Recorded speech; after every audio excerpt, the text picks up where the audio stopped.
This video is sponsored by BuyMode e-shopping app. BuyMode e-shopping app is the one of the trustable app. So visit பண்ணி பாருங்க.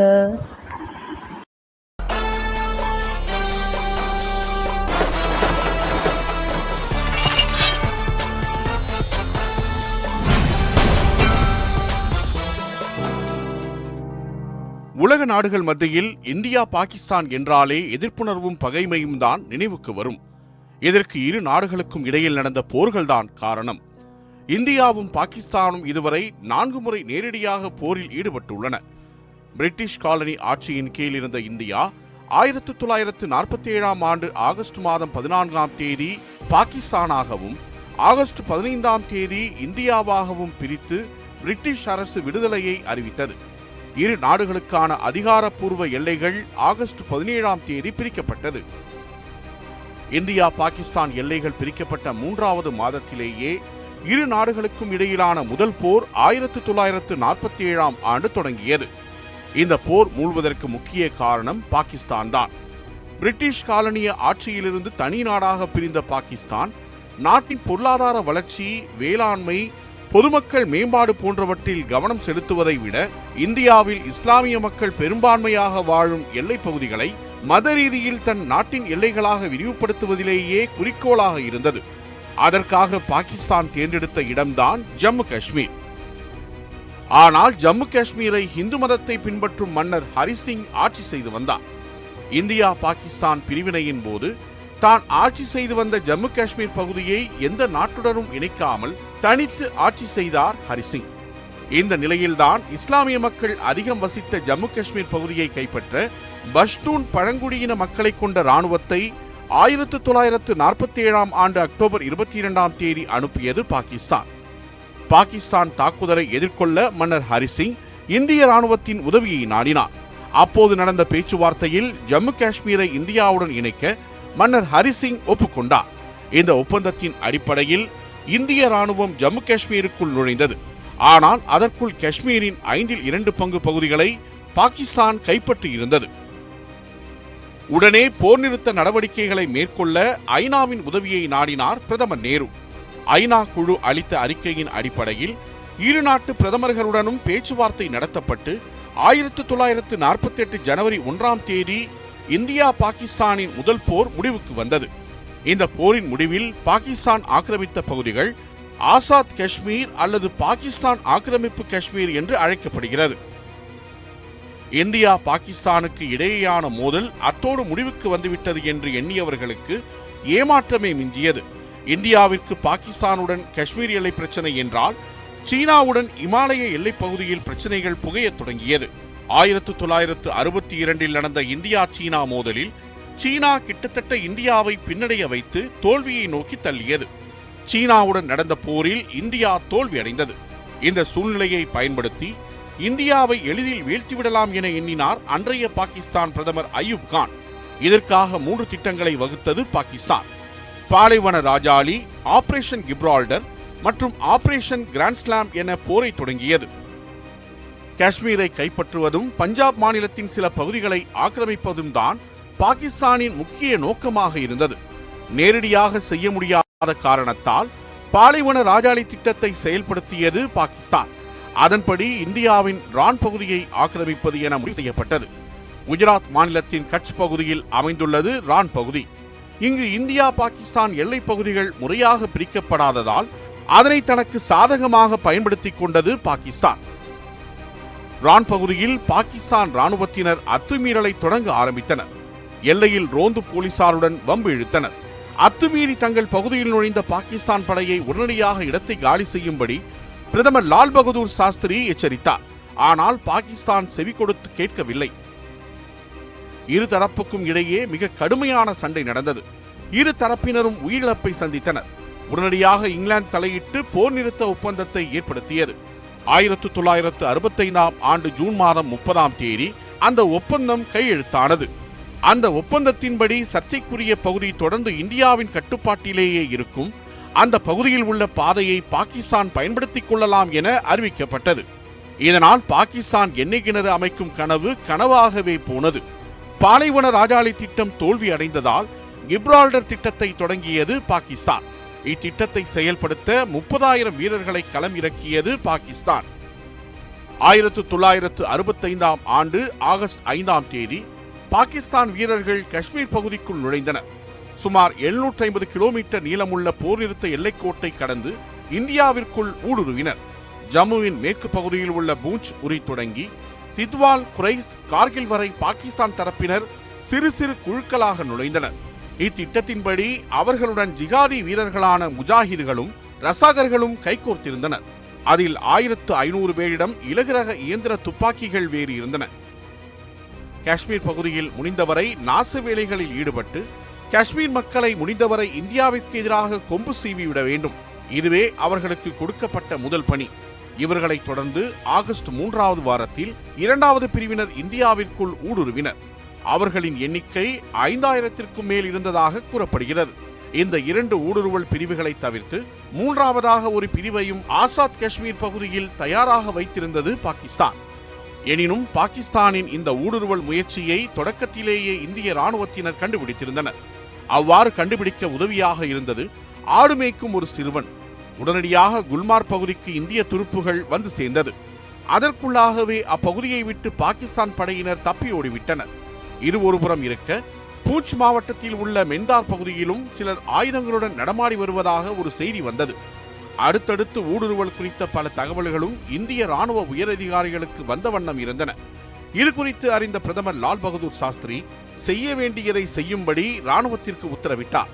மீண்டும் தொடங்கியது India பாகிஸ்தானுக்கு இடையேயான தாக்குதல்கள். கிட்டத்தட்ட 1 மாத காலம் நீடித்தது இந்த மோதல். இந்திய பகுதிகளை பாகிஸ்தான் கைப்பற்றுவதும் கடுமையாக போராடி இந்திய வீரர்கள் அவற்றை மீட்பதுமாக நாட்கள் நகர்ந்தன. இரு தரப்பிலும் ஏற்பட்ட உயிரிழப்புகளும் அதிகரித்த வண்ணம் இருந்தன. கடைசியில் ஒரு வழியாக இந்தியாவிற்குள் அத்துமீறி நுழைந்த பாகிஸ்தானிய படைகளை விரட்டியடித்தனர் இந்திய ராணுவத்தினர். ஆனாலும் கிப்ரால்டர் தாக்குதலுக்கும் தங்களுக்கும் எந்த தொடர்பும் இல்லை என தெரிவித்தது பாகிஸ்தான். இப்படி ஒருபுறம் கூறிக்கொண்டே மற்றொரு புறம் புதிய திட்டம் ஒன்றை வகுத்தது பாகிஸ்தான். அதுதான் ஆபரேஷன் கிராண்ட்ஸ்லாம். காஷ்மீரில் உள்ள அக்னூர் பாலத்தை கைப்பற்ற வேண்டும் என்பதுதான் அது. பாலத்தை கைப்பற்றுவதோடு மட்டுமல்லாமல் முடிந்தால் வெடிவைத்து தரைமட்டமாக்க வேண்டும். பாலத்தை கைப்பற்றினால் முக்கிய பகுதிகளுடனான தொடர்பு துண்டிக்கப்படும். அதன் மூலம் இந்திய ராணுவத்துடனான தொடர்பும் துண்டிக்கப்படும். எனவே மிக சுலபமாக ஜம்முவை கைப்பற்றிவிடலாம் என எண்ணியது பாகிஸ்தான். பாகிஸ்தானின் இந்த புதிய தாக்குதல் திட்டம் ஐக்கிய நாடுகள் சபையின் காதுகளை எட்டியது. உடனடியாக இது குறித்து இந்தியாவிற்கு தகவல் அளித்த ஐநா மிகுந்த கவனத்துடன் இருக்கும்படி இந்தியாவை எச்சரித்தது. இந்தியா அதனை பெரிதுபடுத்தவில்லை. காஷ்மீரின் அக்னூர் பாலத்தில் பாகிஸ்தானால் அவ்வளவு சுலபத்தில் கை வைக்க முடியாது என இந்திய ராணுவத்தினர் கருதினர். ஆனால் எப்படியாவது பாலத்தை கைப்பற்றியே ஆக வேண்டும் என்ற முடிவில் உறுதியாக இருந்தது பாகிஸ்தான். 1965ஆம் ஆண்டு செப்டம்பர் 1ஆம் தேதி அதிகாலை சுமார் 4 மணிக்கு காஷ்மீரின் சாப் பகுதியில் கனரக ஆயுதங்களை கொண்டு தனது தாக்குதலை தொடங்கியது பாகிஸ்தான். கண்ணில் பட்ட இந்திய ராணுவ பாதுகாப்பு நிலைகளை எல்லாம் பாகிஸ்தான் படையினர் தகர்க்க ஆரம்பித்தனர். சாப், மாண்டியாலா உள்ளிட்ட கிராமங்கள் மீது ஷெல் ரக குண்டுகளை வீசினர். தொடர் தாக்குதல்கள் மூலம் முன்னேறிய பாகிஸ்தான் படையை முடிந்தவரை தடுத்து நிறுத்தும் பணியில் ஈடுபட்டது இந்திய படை. பாகிஸ்தானிடம் நவீன பதான் V48 டாங்கிகள் இருந்தன. இந்தியாவிடம் அதற்கு இணையான செஞ்சுரியன் டாங்கிகள் இருந்தன. ஆனால் 4 இந்திய ரெஜிமெண்ட்டுகள் மட்டும்தான் அந்த வகை டாங்கிகளை வைத்திருந்தன. மற்றபடி இந்தியாவிடம் இருந்தவையெல்லாம் சற்று வலிமை குறைந்த டாங்கிகள் தான். செப்டம்பர் 2ஆம் தேதி இந்தியா மீது விமானம் மற்றும் ராக்கெட் தாக்குதலை நடத்தியது பாகிஸ்தான். எதிர்பாராத இத்தகைய தாக்குதலால் இந்திய ராணுவத்தினர் நிலை குலைந்து போயினர். இரு நாடுகள் இடையேயான மோதல் அதிகரித்து வருவதை உணர்ந்த ஐநா போரை கைவிடும்படி இரு நாடுகளிடமும் கேட்டுக்கொண்டது.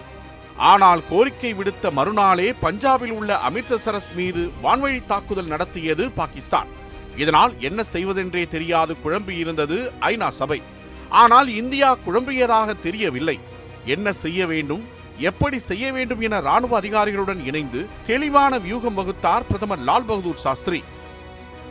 பாகிஸ்தான் ராணுவத்திற்கு ஒரு எச்சரிக்கை விடுக்கும் வகையிலேயே ஒரு தாக்குதல் திட்டம் கையில் எடுக்கப்பட்டது.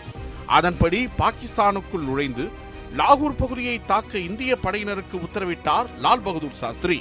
இந்த திட்டம் குறித்து பின்னாளில் கருத்து தெரிவித்த இந்திய ஜெனரல் ஹர்பஸ் சிங் சிறிய உயரம் கொண்ட மனிதரான லால் பகதூர் சாஸ்திரி எடுத்த மிகப்பெரிய முடிவு என புகழாரம் சூட்டினார். 1965ஆம் ஆண்டு செப்டம்பர் 6ஆம் தேதி இந்திய படை திட்டமிட்டபடி இரு நாட்டு எல்லையை கடந்து பாகிஸ்தானுக்குள் நுழைந்தது. இந்தியா பாகிஸ்தானுக்குள் நுழைந்த அடுத்த 2.5 மணி நேரத்தில் பாகிஸ்தானின் கோசல் டயல் பகுதி இந்தியாவின் கட்டுப்பாட்டில் வந்து சேர்ந்தது. தொடர்ந்து முன்னேறிய இந்திய படை பாகிஸ்தானின் இயோல் கால்வாயின் கிழக்கு கரையையும் கிராண்ட் ட்ரங்க் என்ற பாலத்தையும் கைப்பற்றியது. இந்தியாவின் பஞ்சாப் மாநிலத்தில் உள்ள கெம்கரன் பகுதியில் தாக்குதல் மிக உக்கிரமாக நடைபெற்றது. இதன் காரணமாக அந்த பகுதி இன்றளவும் டாங்கிகளின் கல்லறை என்று அழைக்கப்படுகிறது. அந்த தாக்குதல் 1965ஆம் ஆண்டு செப்டம்பர் 8ஆம் தேதி முதல் 10ஆம் தேதி வரை நடைபெற்றது. பின்னாளில் பாகிஸ்தான் அதிபராக பொறுப்பேற்ற பர்வேஸ் முஷரப் 10ஆம் தேதி நடைபெற்ற தாக்குதலில் பங்கேற்றார். அந்த தாக்குதலில் இந்திய ராணுவ வீரரான அப்துல் ஹமீத் என்பவர் RCL என்ற பீரங்கியை மட்டும் வைத்துக் கொண்டு பாகிஸ்தானின் 7 டாங்கிகளை துவம்சம் செய்தார். இந்தியா பாகிஸ்தானுக்கு இடையேயான மோதல் உச்சத்தை எட்டியதால் இனியும் தாமதிப்பதில் பயனில்லை என்று எண்ணிய ஐநா சபை உடனடியாக போரை கைவிடும்படி இரு நாடுகளையும் கேட்டுக்கொண்டது. கிட்டத்தட்ட போரை எப்போது முடித்துக் கொள்ளலாம் என்ற மனநிலையில்தான் அப்போது இரு நாட்டு தலைவர்களும் இருந்தனர். ஐநா சபையின் கோரிக்கையை ஏற்று 1965ஆம் ஆண்டு செப்டம்பர் 22ஆம் தேதி இரு நாடுகளும் போரை முடித்துக் கொள்வதாக அறிவித்தன. இரு நாடுகள் இடையேயான அமைதி பேச்சுவார்த்தை அடுத்த ஆண்டு ஜனவரி 4ஆம் தேதி ரஷ்யாவில் நடைபெற்றது. ஆனால் பல சுற்றுக்களாக அமைதி பேச்சுவார்த்தை நடைபெற்ற போதிலும் சுமூக தீர்வு மட்டும் எட்டவில்லை. பாகிஸ்தான் தொடர்ந்து முரண்டு பிடித்தது. பாகிஸ்தானை சமாதானப்படுத்தி அமைதி உடன்படிக்கையில் கையெழுத்திட வைக்க முயன்றது ரஷ்யா. பல முயற்சிகளுக்கு பிறகு ஜனவரி 10ஆம் தேதி மாலை 4:30 மணி அளவில் இந்திய பிரதமர் லால் பகதூர் சாஸ்திரியும் பாகிஸ்தான் அதிபர் அயூப் கானும் அமைதி உடன்படிக்கையில் கையெழுத்திட்டனர். இது இந்திய மக்களிடையேயும் இந்திய தலைவர்களிடையேயும் மிகுந்த மகிழ்ச்சியை ஏற்படுத்தியது. ஆனால் அந்த மகிழ்ச்சி அதிக நேரம் நீடிக்கவில்லை. ரஷ்யாவில் அமைதி பேச்சுவார்த்தையில் கையெழுத்திட்ட சில மணி நேரத்திற்குள்ளாகவே இந்திய பிரதமர் லால் பகதூர் சாஸ்திரி மாரடைப்பால் உயிரிழந்ததாக தெரிவிக்கப்பட்டது. மாரடைப்பால் தான் அவர் உயிரிழந்ததாக தெரிவிக்கப்பட்டாலும் சில மணி நேரத்திற்குள்ளாகவே அவரின் உடல் நீல நிறமாக மாறியது சந்தேகத்தை எழுப்பியது. உணவில் விஷம் வைத்து கொலை செய்யப்பட்டாரா என கேள்வி எழுந்தது. பிரதமர் ஒருவரின் உணவில் விஷம் கலப்பது அவ்வளவு எளிதான காரியமல்ல என்றும் அவரின் உணவை பரிசோதிப்பதற்கென்றே சிலர் பணியமர்த்தப்பட்டுள்ளதாகவும் அதன்படி உணவு பரிசோதிக்கப்பட்டுதான் லால் பகதூர் சாஸ்திரிக்கு வழங்கப்பட்டதாகவும் கூறப்பட்டது.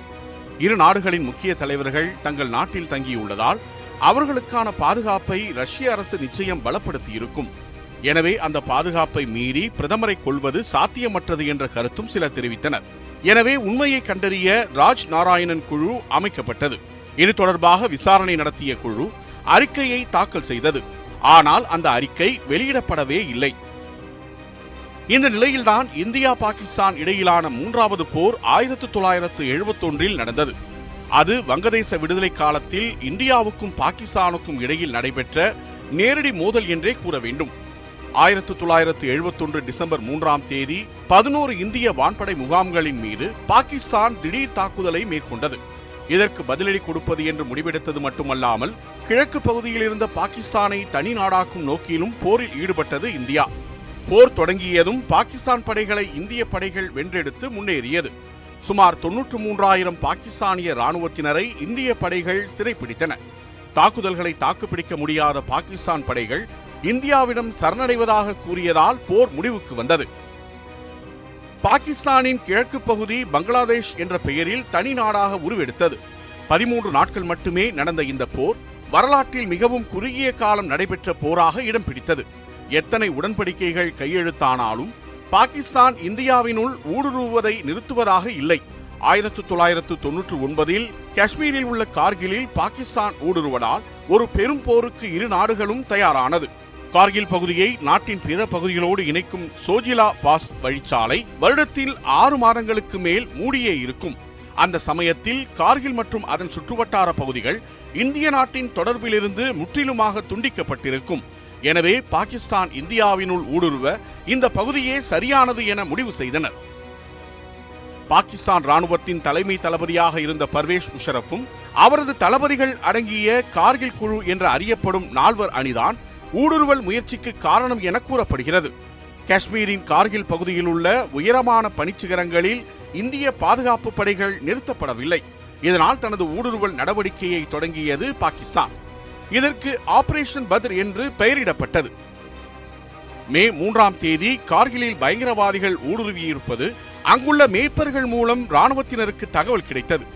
ரோந்துக்கு சென்ற இந்திய வீரர்கள் 5 பாகிஸ்தான் படையினர் சிறைப்பிடித்து சித்திரவதை செய்து கொன்றது நாட்டையே அதிர்ச்சிக்குள்ளாக்கியது. மேலும் எரியும் தீயில் எண்ணெயை ஊற்றும் வகையில் மே 9ஆம் தேதி பாகிஸ்தான் வீசிய குண்டு கார்கிலில் இருக்கும் இந்திய ராணுவத்தின் ஆயுத கிடங்கை முற்றிலுமாக அழித்தது. தொடர் தாக்குதல்கள் மூலம் திரஸ், கக்சர் மற்றும் முஷ்கோ பகுதிகளில் பாகிஸ்தான் படையினர் ஊடுருவியது தெரிய வந்ததும் அமைதி காத்தது போதும் என எதிர்த்தாக்குதலுக்கு தயாரானது இந்திய படை.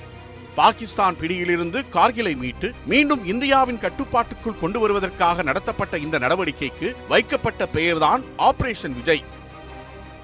மே மாத மத்தியில் இந்திய ராணுவம் காஷ்மீர் பள்ளத்தாக்கில் இருந்து படைகளை கார்கிலுக்கு அனுப்பியது. தரைவழி தாக்குதல் மற்றும் வான்வழி தாக்குதல் என இருவழி தாக்குதலுக்கும் தயாரானது இந்தியா. மே 26ஆம் தேதி காஷ்மீரினுள் ஊடுருவியவர்களுக்கு எதிரான வான்வழி தாக்குதலை இந்திய வான்படை தொடங்கியது. தொடர் தாக்குதலில் விமானப்படை ஈடுபட்டதால் தரைப்படையினரால் தொடர்ந்து முன்னேறி செல்ல முடிந்தது. எனினும் மே 27ஆம் தேதி இந்திய வான்படையின் MiG-21 மற்றும் MiG-27 ஆகிய 2 போர் விமானங்கள் பாகிஸ்தான் படையினரின் தாக்குதலுக்கு உள்ளானது. கட்டுப்பாட்டை இழந்த விமானம் தரையை நோக்கி சென்றதால் அதிலிருந்து குதித்து தப்பித்தார் விமானி நசிகேதன். தப்பித்த விமானியை பாகிஸ்தான் ராணுவத்தினர் கைது செய்தனர். உலக நாடுகளின் தொடர் அழுத்தத்தால் வேறு வழியின்றி பாகிஸ்தான் சிறைபிடித்து வைத்திருந்த நசிகேதனை விடுதலை செய்து இந்தியாவிற்கு அனுப்பியது. ஆனாலும் போர் முடிவுக்கு வரவில்லை. ஜூன் 5ஆம் தேதி ஊடுருவலில் பாகிஸ்தான் சம்பந்தப்பட்டிருப்பதாக இறந்து போன பாகிஸ்தான் வீரர்களிடமிருந்து இந்திய ராணுவத்தால் கைப்பற்றப்பட்ட ஆவணங்கள் மூலம் அதிகாரப்பூர்வமாக உறுதியானது. என்ன விலை கொடுத்தேனும் எப்படியாவது இந்திய எல்லையிலிருந்து பாகிஸ்தான் வீரர்களை வெளியேற்ற வேண்டும் என்பதில் அன்றைய பிரதமர் வாஜ்பாய் தீர்மானமாக இருந்தார். 1986இல் ஸ்வீடனுடனான போஃபர்ஸ் துப்பாக்கி ஒப்பந்தம் இந்திய வரலாற்றில் மிகவும் அரசியல் மயமாக்கப்பட்ட ஆயுத ஒப்பந்தங்களில் ஒன்றாகும். அந்த ஒப்பந்தத்தின் மூலம் வாங்கப்பட்ட போஃபர்ஸ் துப்பாக்கிதான் கார்கில் போரில் இந்தியா வெற்றி பெற பெரிதும் உதவியது. போஃபர்ஸ் துப்பாக்கிகள் கார்கில் போரில்தான் முதன்முறையாக நேரடி ஆயுதமாக பயன்படுத்தப்பட்டது. பாகிஸ்தானின் கட்டுப்பாட்டில் இருந்த பெரும் பகுதியை இந்திய படைகள் மீட்ட நிலையில் மேற்கொண்டு போரை நடத்த இயலாத அளவுக்கு பாகிஸ்தானின் பொருளாதாரம் வீழ்ச்சியடைந்திருந்தது. மேலும் அப்போதைய அமெரிக்க அதிபர் பில் கிளின்டன் பாகிஸ்தான் பிரதமர் நவாஸ் ஷெரீஃபை தொலைபேசி மூலம் தொடர்பு கொண்டு கார்கிலில் இருந்து படைகளை திரும்ப பெறுமாறு வலியுறுத்தியிருந்தார். இதனை அடுத்து ஜூலை 5ஆம் தேதி கிளின்டனுடனான சந்திப்பிற்கு பிறகு பாகிஸ்தான் பிரதமர் நவாஸ் ஷெரீப் பாகிஸ்தான் படைகளை திரும்ப பெற ஒப்புக்கொண்டார். இதனை அடுத்து ஜூலை 11ஆம் தேதி பாகிஸ்தான் ராணுவம் தனது படைகளை கார்கிலில் இருந்து திரும்ப பெற தொடங்கியது. ஆபரேஷன் விஜய் வெற்றி பெற்றதாக அன்றைய பிரதமர் அடல் பிஹாரி வாஜ்பாய் அறிவித்தார். பாகிஸ்தானில் இருந்து ஊடுருவியவர்கள் கார்கிலில் இருந்து முற்றிலுமாக நீக்கப்பட்டு இந்தியா பாகிஸ்தானுக்கு இடையேயான கார்கில் போர் ஜூலை 26ஆம் தேதி முற்றிலுமாக முடிவுக்கு வந்தது. இரு நாடுகளுக்கும் இடையேயான போர் மட்டுமே முடிவுக்கு வந்ததேயன்றி மோதல் போக்கு தொடர்ந்து கொண்டுதான் இருந்தது. 2001ஆம் ஆண்டு டிசம்பர் 13ஆம் தேதி இந்திய நாடாளுமன்ற வளாகத்தில் பாகிஸ்தான் தீவிரவாதிகள் திடீர் தாக்குதல் நடத்தினர். இந்த சம்பவத்தில் 6 போலீசார் உட்பட 9 பேரை 5 தீவிரவாதிகள் சுட்டுக் கொன்றனர். பாதுகாப்பு படையினர் நடத்திய பதில் தாக்குதலில் 5 தீவிரவாதிகளும் சுட்டுக் கொல்லப்பட்டனர். இதேபோல் 2008ஆம் ஆண்டு கடல் வழியாக மும்பையில் ஊடுருவிய லஷ்கர் இ தொய்பா தீவிரவாதிகள் சத்ரபதி சிவாஜி ரயில் நிலையம், தாஜ் ஹோட்டல் உள்ளிட்ட இடங்களில் தாக்குதல் நடத்தியது நாடு முழுவதும் பெரும் அதிர்வலைகளை ஏற்படுத்தியது. இந்த தீவிரவாத தாக்குதலில் உயிருடன் பிடிபட்ட தீவிரவாதி அஜ்மல் கசாப் 2012ஆம் ஆண்டு தூக்கிலிடப்பட்டார். 2016ஆம் ஆண்டு பதான்கோட் தாக்குதல், 2017இல் லெத்திபோரா கமாண்டோ பயிற்சி நிலைய தாக்குதல், 2019இல் புல்வாமா சிஆர்பிஎஃப் வீரர்கள் மீதான தாக்குதல் என எண்ணற்ற தாக்குதல்கள் நடத்தப்பட்டுள்ளன. புல்வாமா தாக்குதலுக்கு பதிலடி கொடுக்கும் வகையில் அதே ஆண்டு பிப்ரவரி 26ஆம் தேதி அதிகாலை இந்திய விமானப்படை பாகிஸ்தானின் பாலக்கோட் பகுதிக்குள் சென்று அதிரடியாக தாக்கியது. இந்த சர்ஜிக்கல் ஸ்ட்ரைக்கில் ஜெய்ஷ்-இ-முகமது தீவிரவாத முகாம்கள் அழிக்கப்பட்டன. இந்த தாக்குதலில் சிறைபிடிக்கப்பட்ட இந்திய வீரர் அபிநந்தன் வாகா எல்லை வழியாக பாதுகாப்பாக இந்தியா அனுப்பி வைக்கப்பட்டார். இந்த நிலையில்தான் 2019 ஆகஸ்ட் 5ஆம் தேதி ஜம்மு காஷ்மீர் மாநிலத்துக்கான சிறப்பு அந்தஸ்து அளிக்கும் அரசியல் அமைப்பின் 370வது மற்றும் 35A சட்டப்பிரிவுகள் ரத்து செய்யப்பட்டது. காஷ்மீர் இரண்டாக பிரிக்கப்பட்டதற்கும் எதிர்ப்பு தெரிவித்தது பாகிஸ்தான்.